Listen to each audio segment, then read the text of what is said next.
शरीफ को कत्ल किया गया था, तो ये सिलसिला चलता रहता है क्योंकि इस मुल्क में एक कल्चर ऑफ इम्प्यूनिटी है कि आज तक जो भी लोग या जो भी पब्लिक फंक्शनरीज इस प्रैक्टिस में मुलव्विज़ हैं उनका एहतसाब नहीं हुआ, उनकी पूछताछ नहीं हुई, तो एहतसाब तो बहुत हम तो भूल के आप भी तो गई थी, आपको भी गिरफ्तार किया गया था। सबकी बारी आनी है, अब हम बारी बारी खेल रहे हैं क्योंकि अगर ये निज़ाम कमज़ोर के साथ ये करता है तो फिर आप असद तुर्क की वकील भी हैं, अब बताइएगा कि केस का स्टेटस क्या है। केस का स्टेटस ये है कि कल हमने इस्लामाबाद हाई कोर्ट में रिट दरख्वास्त दायर की थी जहां हमने दोनों नोटिस को चैलेंज किया था और ये इस्तदा की थी कि एफआई को डायरेक्शन जाए कि हमें गिरफ्तार ना किया जाए और हमें हरासा ना किया जाए। कोर्ट ने हरासा के एक्सटेंट तक रिलीफ दे दी, लेकिन कहा कि ऑर्डर नहीं कर सकते अप्रहेंशन की बेसिस पर, जबकि अप्रहेंशन वेल रीजन थी कि 8 घंटे की डिटेंशन में उन्होंने कहा था कि हम आपको गिरफ्तार करें। अब दूसरी जानब अगर बात की जाए शहरी आज़ादियों की, वो इस पाकिस्तान के अंदर सल्ब होती जा रही हैं, जमहूरियत नाम का कुछ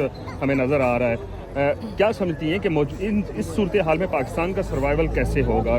नई इलेक्शन भी हो चुके हैं, इलेक्शन भी आपके सामने ही है। बिल्कुल, मुझे नहीं लगता कि मुल्क इस तरह चल सकता है, और मुल्क को अगर आप बेहतरी की ट्रैक पर लाना चाहते हैं तो तमाम सियासी जमातों को मिलकर एक नया मिसाक जमहूरियत बनाना होगा। कुछ रेड लाइंस ड्रॉ करनी होंगी।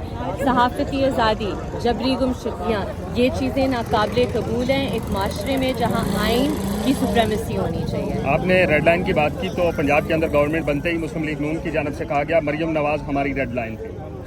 मैं इस पर क्या कमेंट मैं ये पूछना चाह रहा हूँ कि रेड लाइन उसूल होते हैं, शख्स नहीं होते। अब उनकी तरफ से ये कहा गया, हम ऐसी हुकूमत से तवक्को कर सकते हैं कि इंसानी हकूक़ की खिलाफवर्जियाँ नहीं होंगी? ना पुरानी हुकूमत से तवक्को थी, ना इस हुकूमत से तवक्को है, क्योंकि हुकूमत सिर्फ एक है।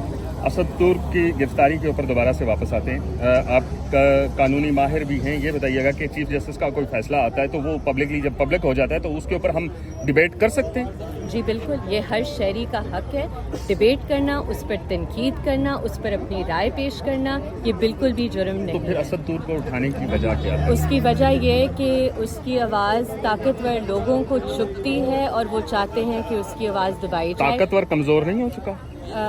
वो ताकतवर कमज़ोर होगा जब नया मिसाक जमहूरियत होगा और जब अवाम अपनी रेड लाइन बहुत हुई है कि देख कर के सिविल सोसाइटी और सहाफ़ी असद तुर्क के लिए निकले हैं अपनी आवाज़ बुलंद करने के लिए।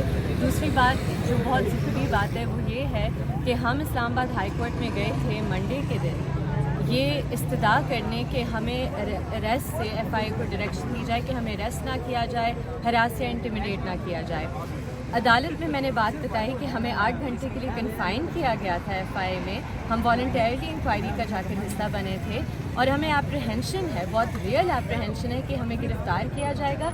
लेकिन इस्लामाबाद हाई कोर्ट ने ये कहते हुए सिर्फ हरासमेंट की हद तक ऑर्डर किया कि एप्रीहेंशन की बुनियाद पर ऑर्डर नहीं हो सकता। तो आइनी अदालतों की बहुत बड़ी जिम्मेदारी है, और अगर आइनी अदालतें नहीं इंसानी हकूक़ को प्रोटेक्ट कर सकती तो फिर आइनी अदालतें बंद कर दें। मैडम, क्योंकि इस वक्त यहाँ पे प्रोटेस्ट किया गया, आपने देखा यहाँ पे एक मामला भी बना 2 ग्रुप्स के दरमियान, 2 सहाफ़ी, ये सारे मामले को कैसे देखती हैं? अच्छा, मुझे ये बताइएगा कि ये जो सेक्शंस, क्योंकि आपने एफआईआर भी यकीनी तौर पे पढ़ा होगा, तो किन सेक्शंस के तहत लाइक उन्हें जो है वो अरेस्ट किया गया, ऐसा क्या जुर्म किया असद तुर्क ने जिस पर उनकी गिरफ्तारी को यकीनी बनाया गया? जो बहुत इंटरेस्टिंग बात है कि सेक्शन 9, 10 और 24 का इस्तेमाल किए गए हैं cyber stalking, glorification of an offence. और जब आप एफआईआर पढ़ते हैं उसमें ऐसी कोई बात नहीं है जो दिखाती है कि इस तरह का कोई जुर्म भी हुआ है।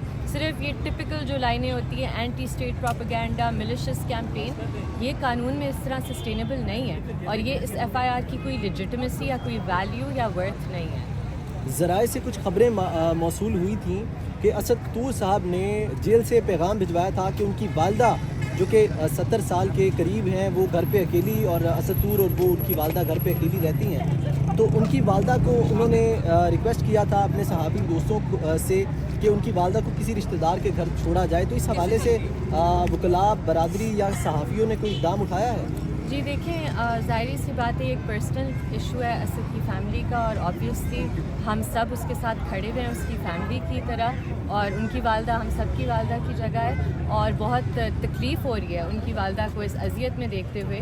वो एक 78 ईयर्स की खातून है, एल्डरली हैं, उनके बहुत हेल्थ इश्यूज़ हैं। असद इधर उनका ख्याल रखते हैं, ظاہری سی بات ہے یہ اس کا ایک آبجیکٹو یہ بھی ہے کہ فیملی کو ایک قسم کی کلیکٹیو پنشمنٹ دیں کیونکہ اسد نے تو کوئی جرم نہیں کیا تھا. Thank you very much.